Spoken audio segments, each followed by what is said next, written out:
Bienvenue sur mon podcast La Bouquineuse, où on parle bouquins bien sûr, mais également théâtre, cinéma, coup de cœur en tout genre. Et toujours avec un peu d'humour et de bonne humeur. Notre témoin d'aujourd'hui préfère garder l'anonymat car il craint le courroux de Zeus. Merci à vous d'être venu et de nous parler de votre histoire. Alors racontez-nous.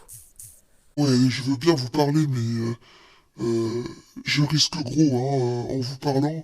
Faut pas que Zeus me surprenne en train de vous raconter mon histoire. Alors voilà. En fait, j'ai vu ce que je n'aurais pas dû voir. Voilà. J'ai vu Zeus qui enlevait une jeune fille. Et pas n'importe quelle jeune fille, hein. La fille du dieu fleuve. Vous imaginez un petit peu.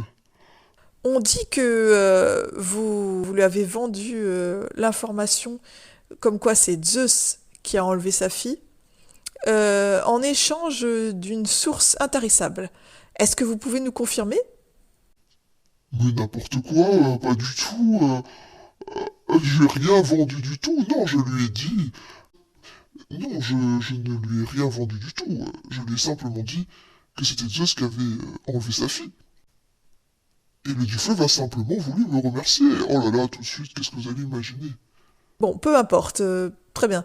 Donc vous avez révélé au dieu fleuve que c'était Zeus qui avait enlevé sa fille. Que s'est-il passé alors? Zeus n'a pas du tout apprécié que je me sois mêlé de ses affaires, et il a envoyé Thanatos, le dieu de la mort, pour m'accompagner dans les enfers. Mais je n'étais pas tout à fait d'accord, voyez-vous. Non, mon temps n'était pas arrivé. Je ne voyais pas pourquoi j'aurais dû mourir. Alors ce que j'ai fait, c'est que j'ai enchaîné Thanatos.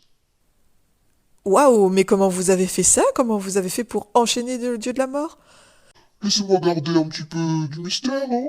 Hum, Simplement, je suis quelqu'un d'astucieux, d'intelligent, et voilà, je ne vous en dirai pas plus. Bon, très bien. Alors donc après avoir enchaîné Thanatos, mais attendez, si vous enchaînez la mort, c'est-à-dire que plus personne ne peut mourir, mais c'est catastrophique là ce que vous avez fait.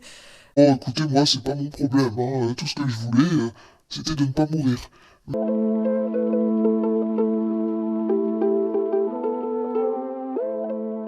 Et nous revoici pour la suite de notre épisode où j'interviewe un témoin spécial qui préfère garder l'anonymat et qui a été victime de la colère de Zeus.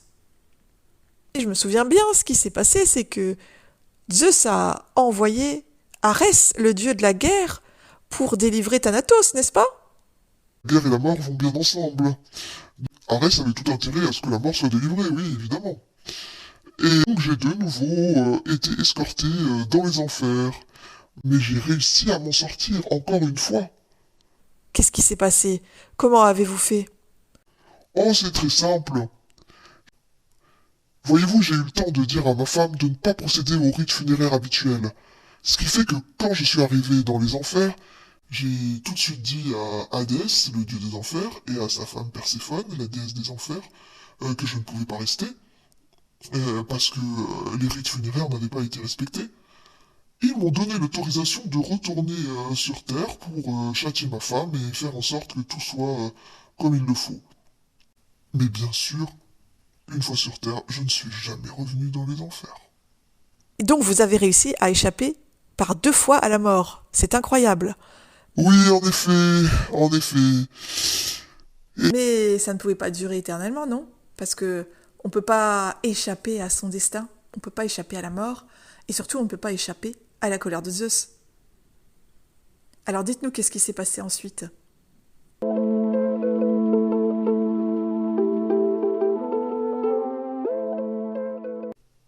Qu'est-ce qui s'est passé? Ben, c'est que Zeus ne m'a pas oublié, hein, comme vous dites, et il a envoyé Hermès pour Hermès, le dieu messager, pour s'occuper de moi.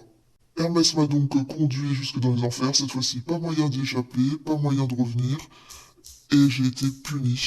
Mon châtiment consiste à pousser un rocher jusqu'au sommet d'une colline, et le rocher dévale à chaque fois l'autre versant. Et je dois recommencer indéfiniment ma tâche. Voilà ce que Zeus a inventé pour me punir, et aussi pour m'empêcher de trouver une idée pour sortir des enfers. Et voilà. Et ceci, je dois faire ceci éternellement. Pousser ce maudit rocher qui, comme vous imaginez, est très lourd. C'est surtout absurde, parce que cela ne sert à rien, ce que vous faites. Je sais bien, mais il y a quelque chose qui me soutient, c'est que je me dis que mon histoire va être connue et qu'il y a d'autres gens qui pourront, qui vont me soutenir. Dites bien à tous ceux qui m'écoutent que je ne mérite pas ce que je subis. Dites-leur. Que se passe-t-il? Où êtes-vous? Que se passe-t-il? Oh, nous avons perdu le contact, malheureusement. Je crains... Aïe, aïe, aïe, je crains bien que...